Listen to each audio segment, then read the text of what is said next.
programs on campus. We'll get to that in just a moment, but I want to introduce Margulies, who I've not had the chance to talk to before. He is a part-time TriMet bus driver and just about a full-time blogger. Al, good to have you on the program. Thank you, Lars. Nice to be here. Hey, listen, I want to ask you about something. First of all, let's talk about why you've chosen to have a blog out there. Why did you think that you needed to do rantings of a TriMet bus driver? Well, that's a good question. I've always been interested in transit material. I've had an on and off career my whole life in transit. Started at the University of Massachusetts as a bus driver while I was a student.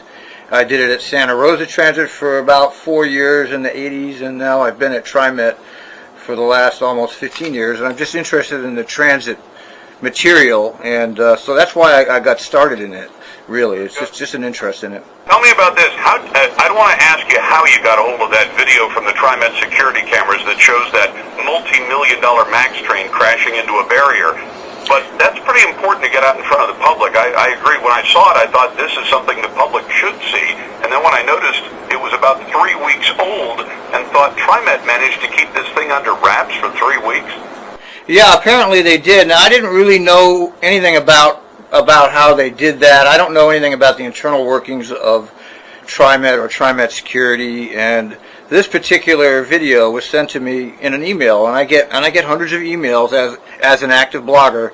I get hundreds of emails a day, and this video came in one of those emails, and I looked at it, and just like everything that I look at in an email, if it's of interest, if something that I think is a topic for the blog, I will post it. So I posted on the blog, and I asked a general question: did overtime have anything to do with this? Now, I had no idea at the time that this was a security video, or that it was not supposed to be released.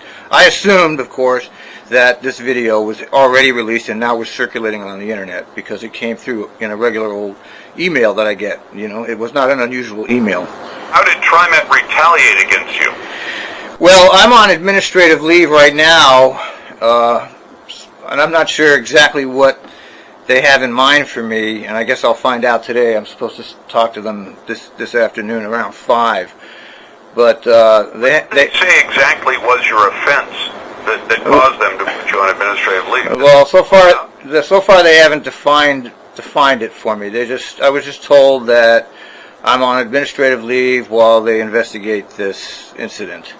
So they haven't given me any regulation yet in terms of what have I actually done in violation of their policies. Is the guy who drove that multi-million-dollar train into the barricade also on leave? I don't have the slightest idea. I think I read in the press that he might be, but yeah. I don't know for sure. And do you think it's likely that he was doing something that distracted him from doing his job? Well, I have no idea. I do know that we are human beings, and no matter what or how much training you put us through, and no matter how much driving we do, there are going to be occasions when human beings will make errors. So I suppose that's what happened. He wasn't paying attention. It happens to everybody occasionally. All operators occasionally have that momentary slip of concentration, and all it takes is 1 second, and you get an accident like that, or even worse. I'm with you on that, Al, but you know, the folks who are listening to this show right now also remember the TriMet bus driver who was reading his Kindle or his Nook while driving a bus down a highway, and other incidents like that where drivers have become distracted because of their own decisions. Now, I don't know if that's the case here, but you tell me, you're a part-time driver. How much do you think drivers are still doing things like texting or reading behind the wheel? Oh, at this point, I think it's very rare. I don't think it's common at all anymore. I think that there was a time that a large part of the workforce was actually listening to music in one ear and stuff like that. I don't think that goes on anymore. I really think that it's very rare at this point. I'm sure it's still going on occasionally, but I think it's the exception, not the rule. Do you think you ought to be off work at this point? No, I don't think. I haven't done anything regarding my job. I'm at home in my office looking at material. It really has nothing to do with my job. No, I think I shouldn't have been placed on leave at all, if you want my opinion. No. Well, let me put this point out just so people can hear it from your mouth. Did you steal the video that you put up there, or did you get it? No, it came in an email. It absolutely did. How would I steal the video? My whole job at TriMet is simply going to get the bus. I pick up the bus in Beaverton, I drive the bus back to the garage at night, I park the bus, and then I go home. That's the entire access to TriMet property. It's just that simple. So I have no access. You don't have access to the video cameras or the devices. That would be probably somebody in a different department. Yeah, and I would imagine that if TriMet did a little bit of investigating from the top down rather than from the bottom up, they could figure out how that got released pretty easily. But on a more general note, a lot of us operators have been suffering under the management's disregard for our civil rights as citizens. And this is the reason why I'm really on the show, because I think TriMet, not just in my case, but in the case of many operators, in the case of our union contract, has disregarded the laws in order to implement its management style. And I think this is the real point, is TriMet has become a little bit ruthless in disregarding current standards of law in order to get their way.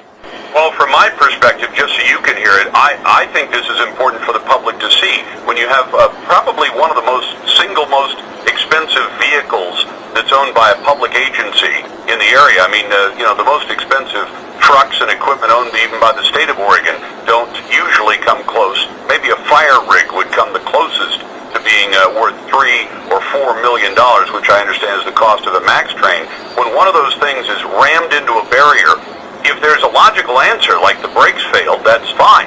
If what happened instead was the person operating it was operating it incompetently and not paying attention to his job, I think the public ought to know about it. And I said before you came on that every time something happens to TriMet, like a broken wire or a MAX train doesn't work for an hour, they send out a press release. But they keep this one under wraps for the better part of 3 weeks. I think TriMet is deliberately concealing this from the public, and I think because it makes them look bad. It makes it look as though they're running an incompetent agency, and that makes them look bad, so they're going to hide that fact as much as they can.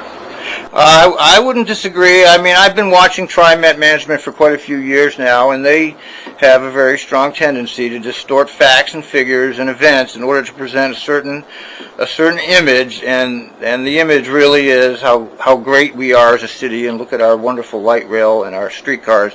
And so, yeah, no, I wouldn't say you'd be wrong. I would agree with you. Al Margulies is the guy who created Rannings of a TriMet bus driver. Al, thanks for the time today, and good luck to you. Okay, thank you very much. Have a good one. Bye. Absolutely, thank you.